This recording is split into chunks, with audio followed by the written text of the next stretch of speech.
आमीन। हालेलुया। सब बोले हालेलुया, हालेलुया। प्रभु के लोगों, परमेश्वर ने मुझे और आपको आज की शाम को इस घर में इसलिए जोड़ा है कि हम सब मिलकर परमेश्वर का धन्यवाद करें। धन्यवाद हो भाई अनिल के लिए और उनकी पत्नी मिसेस मोमबत्ती के लिए, जिन्होंने आज अपने दिल को, अपने घर को परमेश्वर के लिए तैयार किया कि हम सब मिलकर परमेश्वर की स्तुति कर सकें। हालेलुया। एक गीत और गाएंगे हम प्रभु की महिमा के लिए। गीत का नंबर 202 है। गीत का नंबर 202, मेरे जीवन का मकसद तू है। तो आज सबसे पहली चीज है कि मेरे और आपके जीवन का मकसद क्या है। हालेलुया। हर व्यक्ति अपने जीवन के किसी ना किसी मकसद को लेके चल रहा है, लेकिन हमारा और आपके जीवन का क्या मकसद है, उस मकसद को अपने जीवन में पूरा करना है। हम सबको अपने मकसद को नहीं बल्कि परमेश्वर के मकसद को पूरा करना है। हालेलुया। गीत का नंबर 202, मेरे जीवन का मकसद तू है, मेरे जीने का कारण तू है, मेरे जीवन का मकसद तू है, मेरे जीने का कारण तू है। मैं जीऊं या मरूं वो तेरे लिए है, तू मेरा प्रभु, पिछला सब भूल कर मैं आगे दौड़ा चलूं, जो मेरे लिए धन था उसको मैं त्याग दूं, कि मैं पासे के रास्ता दौड़ा मैं जाऊं, मैं जीऊं या मरूं वो तेरे लिए है, तू मेरा प्रभु,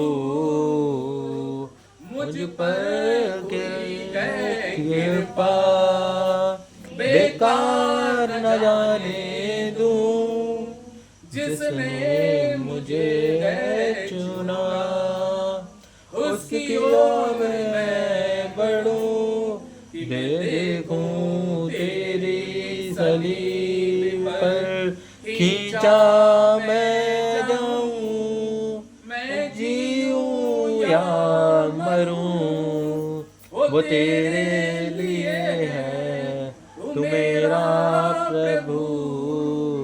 हालेलुया। हालेलुया। गीत का लिखने वाला क्या कहता है? मैं जीऊं या मरूं।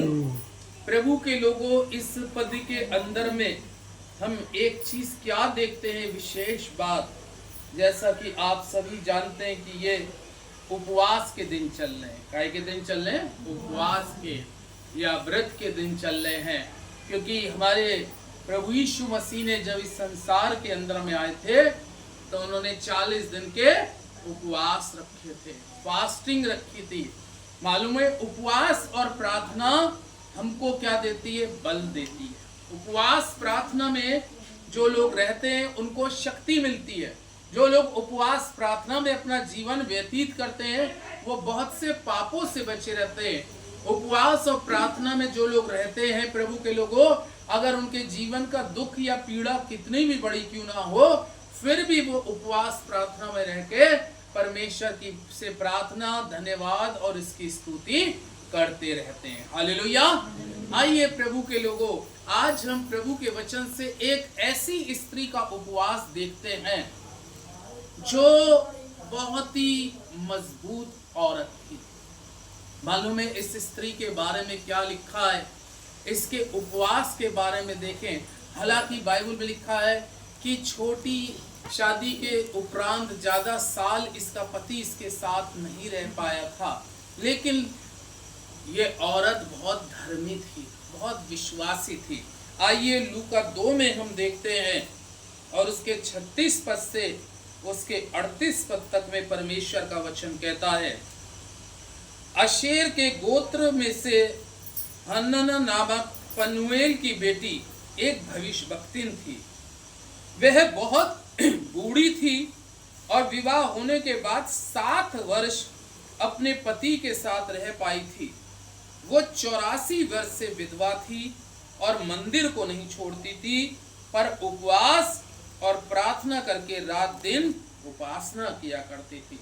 और वह उस घड़ी वहां आकर प्रभु का धन्यवाद करने लगी और उन सबों से जो यरूशलेम के छुटकारे की बाट जोते थे उस बालक के विषय में बातें करने लगी। परमेश्वर अपने पवित्र वचन के पढ़े और सुने जाने पर आशीष दे। आमीन, हालेलुया। हालेलुया। तो अभी हमने एक स्त्री के बारे में पढ़ा। ये फनुएल की बेटी है और सबसे बड़ी बात क्या थी कि ये भविष्यवक्तिन थी। हालेलुया। भविष्यवक्तिन थी, यानी कि जब इसकी शादी भी नहीं हुई थी, इसकी जब शादी भी नहीं हुई थी तब से ये परमेश्वर को बहुत प्यार करने वाली थी। जैसे परमेश्वर का पवित्र वचन कहता है ना कि आए जवान अपनी जवानी में अपने परमेश्वर को क्या कर, याद रख। अक्सर करके हम क्या देखते हैं, जवानी में चाहे बेटा हो या बेटी हो, बहुत से बच्चे दिशाहीन हो जाते हैं, यानी कि मार्गों से क्या हो जाते हैं, भटक जाते हैं और बहुत सी बुरी सोसाइटी में बुरे लोगों में फंस जाते हैं। बहुत से लोग जवान लड़के जो होते हैं वो धूम्रपान, शराब, जुआ, सट्टा ऐसी आदतों में फंस जाते हैं। बहुत सी लड़कियां जो होती हैं पाप और गुनाह में चली जाती हैं, उनका जीवन खराब हो जाता है। लेकिन हमने फनुएल की बेटी के माध्यम से क्या सीख रहे हैं कि वो जब से छोटी सी थी, हालेलुया, छोटी उम्र की थी, बाइबल में लिखा है तब से उसका संबंध, तब से उसका रिलेशनशिप किसके साथ थी, परमेश्वर के साथ। हालेलुया। प्रभु के लोगों, बाइबल में लिखा है कि ये उत्तम भाव होता है कि जो हमारी जवानी का होता है, जिस जवानी को लोग बात गलत कामों में, लड़ाई झगड़ों में, मारा पीटी में, शराबबाजी में, बुरे कामों में निकाल देते हैं। लेकिन परमेश्वर के लोगों, मैं आपको बताना चाहता हूं कि परमेश्वर जवानों से बहुत प्यार करता है। हालेलुया। जवानों से प्यार बहुत करता है। अगर आप अपने छुटपन से, उम्र से परमेश्वर में लग गए हैं और परमेश्वर की सेवा में लग गए, परमेश्वर के वचन को में लग गए, वचन को पूरा करने का प्रयास करने में लग गए, वचन के लिए जीने का प्रयास करते हैं, तो परमेश्वर के लोगों, ऐसे लोगों से परमेश्वर बहुत खुश होता है और ऐसे लोगों की भक्ति, ऐसे लोगों की आराधना परमेश्वर के पास जाती है। लेकिन इस संसार में हम क्या देखते हैं, बहुत से लोग ऐसे होते हैं इस संसार के अंदर में जो मालूम क्या कि सोचते हैं, अरे अभी तो जवानी है, अभी तो सारे शौक करो, सारे मौज करो, अरे बुढ़ापे में प्रभु के पास आ जाएंगे। नहीं, परमेश्वर के लोगों, हमें बुढ़ापे का इंतजार नहीं करना या अगले साल का इंतजार नहीं करना, बल्कि आज ही परमेश्वर हमें फनुएल की बेटी के माध्यम से एक चीज बता रहा है कि परमेश्वर का वचन कहता है वो छोटी सी उम्र में परमेश्वर के साथ जुड़ी थी। हालेलुया। अब देखिए, उसकी फिर विवाह हो गया। क्या हो गया? विवाह हो गया, शादी हो गई। और शादी के बाद में परमेश्वर का वचन कहता है कि वो अपने ससुराल में गई और कितने वर्ष अपने पति के साथ रह पाई? अभी हमने पढ़ा 7 वर्ष। 7 वर्ष, यानी कि उसने अपनी जिंदगी के अंदर में अगर हम देखें तो उसका रिश्ता अपने पति के साथ इस पृथ्वी के ऊपर में फनुएल की बेटी जो भविष्यवक्तिन थी, जो परमेश्वर के भय में चलती थी, जो परमेश्वर की अगुवाई में चलती थी। लेकिन परमेश्वर का वचन कहता है कि उसके 7 वर्ष अपने पति के साथ रह पाई और उसके बाद में उसका पति संसार से कूच कर गया और वो विधवा हो गई। लेकिन हमने क्या देखा परमेश्वर के लोगों? अभी हमने परमेश्वर के वचन के अंदर में क्या पढ़ा? ऐसी स्थिति में अगर कोई बहुत प्रभु के नजदीक हो और इतनी छोटी उम्र में, इतने छोटी जिंदगी में वो स्त्री विधवा हो जाती है, तो बहुतों का विश्वास क्या हो जाता है? खत्म हो जाता है। हो जाता नहीं? अरे मैं तो भविष्य वक्तिन थी, अरे मैं तो परमेश्वर की दासी थी, मैं तो परमेश्वर के साथ बचपने से, जब से मैंने होश संभाला, मैंने कोई पाप नहीं किया, मैंने कभी किसी का बुरा नहीं किया, मैंने कभी किसी के लिए बुरा नहीं सोचा, और मेरी शादी के उपरांत इतनी जल्दी मेरा पति चल गया। उस स्त्री का आज हम देखते हैं परमेश्वर के लोगों, उसके जीवन के अंदर का ये एक बहुत बड़ा दुख आया। हालेलुया। एक बहुत बड़ा दुख आया कि उसका लाइफ पार्टनर उसको संसार में छोड़ के अकेला चला गया, वो कूच कर गया। लेकिन सबसे बड़ी बात क्या है, वो फनुएल की बेटी जो भविष्यवक्तिन थी, जिसका जीवन परमेश्वर के साथ जुड़ा था, उसका विश्वास कम नहीं हुआ। हालेलुया। विश्वास कम नहीं हुआ। और परमेश्वर का वचन में क्या लिखा है कि वो 84 वर्ष से, कितने साल से? 84 साल से विधवा थी। यानी कि अगर हम उसकी एज का अकॉर्डिंग करें तो अगर उसकी 20 साल की उम्र में भी शादी हुई होगी, 84 साल से तो वो विधवा थी। अगर उसकी 20 साल की उम्र में भी शादी हुई होगी तो उसकी उम्र बैठ रही होगी 104 साल या 105 साल की, है ना? लेकिन उसके बावजूद भी परमेश्वर का वचन क्या कर रहा है कि विधवा होने के बाद में भी, यानी कि उसका पति उसके संसार से कूच कर गया, लेकिन उसके बाद में भी परमेश्वर का क्या वचन कह रहा है, वो परमेश्वर के भवन को नहीं छोड़ती। हालेलुया। वो परमेश्वर को नहीं छोड़ती थी, बल्कि परमेश्वर का वचन में इस प्रकार से लिखा है कि वो उपवास कर करके क्या करती थी? उपवास। वो जानती थी कि मेरा यीशु जो इस संसार में आया वो भी क्रूस पर लटकाया गया, उसकी एक खौफनाक मृत्यु हुई, लेकिन वो भी उपवास और प्रार्थना में रहता था।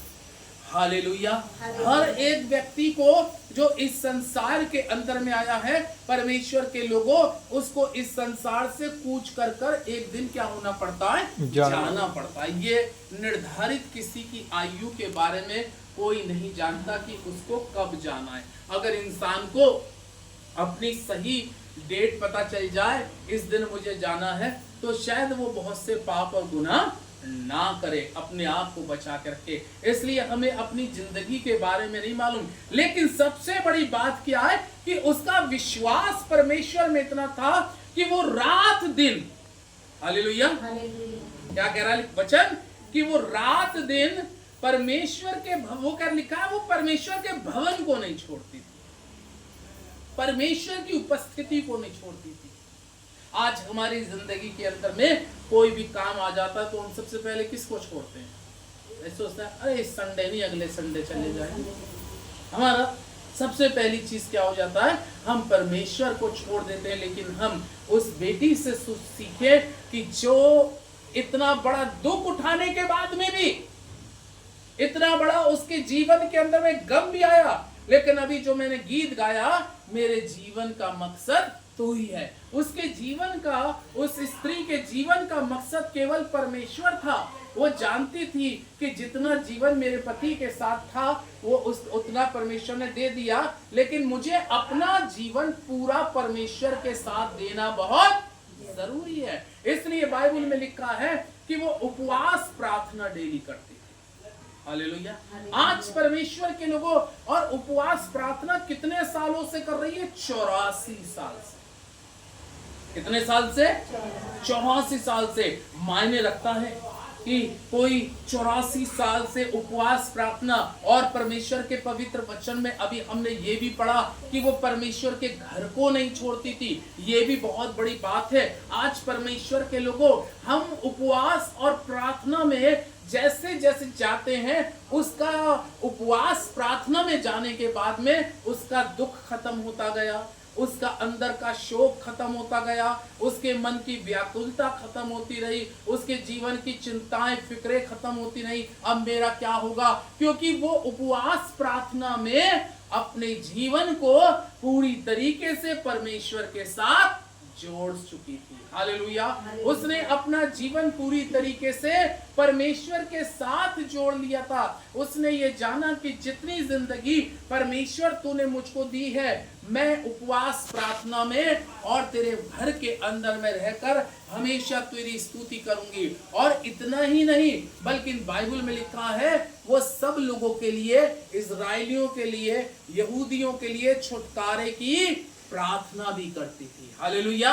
वो चाहती थी कि सब जातियां, सब मानव जातियां उद्धार पाए। वो उपवास प्रार्थना में रह के और बहुतों के लिए दुआएं करती थी। आज परमेश्वर के लोगों, जब हम उपवास और प्रार्थना करते हैं तो हमें बहुतों के लिए प्रार्थना करना भी बहुत जरूरी है। हम जैसे अपने को सोचते हैं कि ये मेरी जरूरत है, ये मेरी आवश्यकता है, इसके लिए मैं प्रार्थना करूं, इसी प्रकार से हमें दूसरों के लिए भी प्रार्थना करने की जरूरत है। उपवास प्रार्थना जो होती है, उपवास प्रार्थना का मतलब यही होता है कि हम बहुत सी चीजों को छोड़ें और बहुतों के लिए बहुत बड़ी आशीष का क्या बने, कारण बने। आज परमेश्वर के लोगों, मैं जानता हूं कि जो लोग इस बेटी फनुएल की बेटी के समान अपना भविष्यवक्तिन के रूप में जीवन बिताते हैं या अपने जीवन को परमेश्वर के साथ चलाते हैं, वो व्यक्ति परमेश्वर की ओर से, वो घराना परमेश्वर की ओर से, वो जिंदगियां परमेश्वर की ओर से बहुत आशीषित होती हैं। हालेलुया।